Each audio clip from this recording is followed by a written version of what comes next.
Bonjour à tous et toutes, et voici le point sur le calendrier boursier de la semaine du 19 au 23 septembre 2016.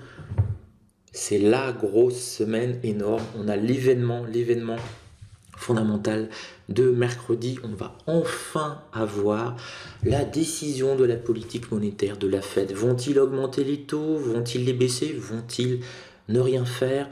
Janet Yellen va enfin nous délivrer. Ça fait des semaines qu'on se pose la question, ça fait des semaines que les marchés financiers bruissent de rumeurs, on monte parce qu'on pense qu'en septembre, ils ne vont pas oser remonter les taux. On va enfin savoir, on va enfin pouvoir passer, peut-être, espérons-le, s'ils sont suffisamment clairs, à autre chose et voir un trend, enfin un petit peu plus net que ces zones de stagnation et de range.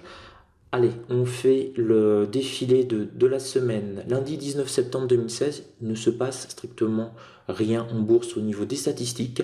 Mais attention, c'est le jour férié au Japon. Alors ça n'a pas grande importance en bourse, mais c'est le jour des personnes âgées. Donc je voulais juste le préciser. C'est le jour où les Japonais vont aller voir les personnes âgées, vont voir les voisins, vont leur demander s'ils ont besoin de quelque chose. Et c'est vraiment une journée extrêmement sympathique qu'on devrait peut-être faire en France. Je pense qu'on arrivera à la faire avec la population qui vieillit de plus en plus. Voilà, c'était juste pour savoir que le lundi 19 septembre 2016, il va avoir de bonnes ondes positives au Japon.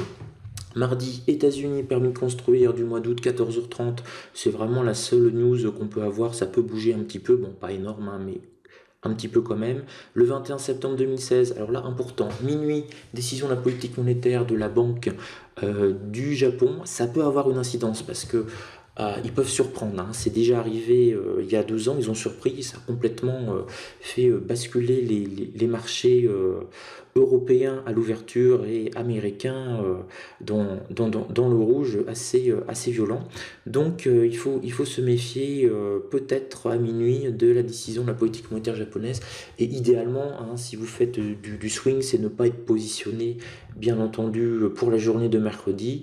On a les stocks de pétrole à 16h30, ok, mais surtout 20h, décision de la politique monétaire de la Fed et les projections économiques du FOMC. Donc décision, que vont-ils faire sur les taux? Et très intéressant, les projections économiques du FOMC qui va nous donner vraiment des informations extrêmement précises sur l'état de l'économie américaine, plus précises encore que le livre beige, le beige book, mais surtout ils vont laisser transparaître ce que eux ils pensent pour justement les prochains mois. Et c'est là où on se précipite pour lire, pour savoir finalement à quelle sauce on va être mangé. Est-ce qu'ils vont augmenter les taux rapidement, pas rapidement? Est-ce qu'ils vont dire finalement on va pas augmenter les taux? Voilà, donc ça va être là, on va tous se précipiter sur les projections économiques. Et à 20h30, on a Jeannette qui arrive, qui nous fait sa petite conférence de presse, qui grosso modo explique les raisons de la décision de la politique monétaire de la Fed et les projections. Et là aussi, ça bouge énormément. Donc, pas besoin de leur expliquer à chaque fois.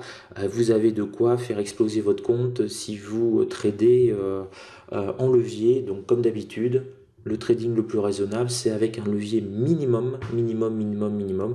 Et si la position est gagnante, on peut alors seulement à ce moment-là renforcer. Le but du jeu, c'est de ne pas faire un gros coup en bourse. Le but du jeu, c'est de gagner sa vie avec et d'être encore là dans 5, 10, 15, 20 ans et pas sauter sur une journée ou en une semaine.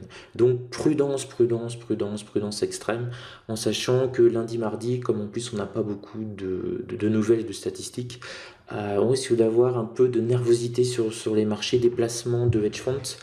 Et puis il suffit qu'il y ait une petite rumeur, principe même des rumeurs, on ne sait pas d'où ça sort, pour avoir des bougies un peu méchantes lundi, mardi. Donc lundi, mardi, prudence. Mercredi, il y a de quoi se faire exploser le compteur. Et jeudi, vendredi, on va digérer un petit peu la décision de la Fed. Et on n'a pas énormément d'indicateurs extrêmement puissants, hein, pour retourner les marchés. On a le classique, inscription hebdomadaire au chômage à 14h30 jeudi, qui nous revient toutes les semaines, et on a les ventes de logements à 16h. Vendredi, on n'a quasiment rien.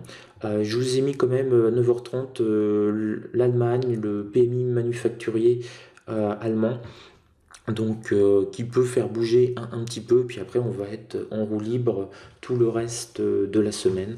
Donc semaine de tous les dangers possibles pour ceux qui tradent en levier.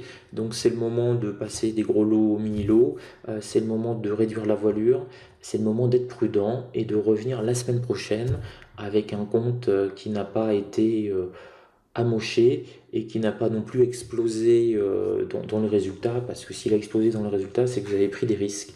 Et c'est exactement ce qu'essayent d'éviter les traders, c'est prendre des risques. Et c'est tout l'avantage du calendrier boursier, c'est qu'on connaît là au moins les heures où il y a des risques potentiels, des zones de danger. Sur ce, je vous souhaite une très belle semaine de trading et puis on se revoit avec les vidéos quotidiennes de trading sur Andlil. Et si vous appréciez le calendrier boursier, merci si vous êtes sur YouTube de liker, c'est mon seul retour pour savoir si ça vous intéresse et si je passe systématiquement 1 heure tous les dimanches à vous faire ce petit calendrier ou pas. Si ça intéresse personne, bah on laisse tomber. Sur ce, eh ben écoutez, très belle semaine de trading avant tout.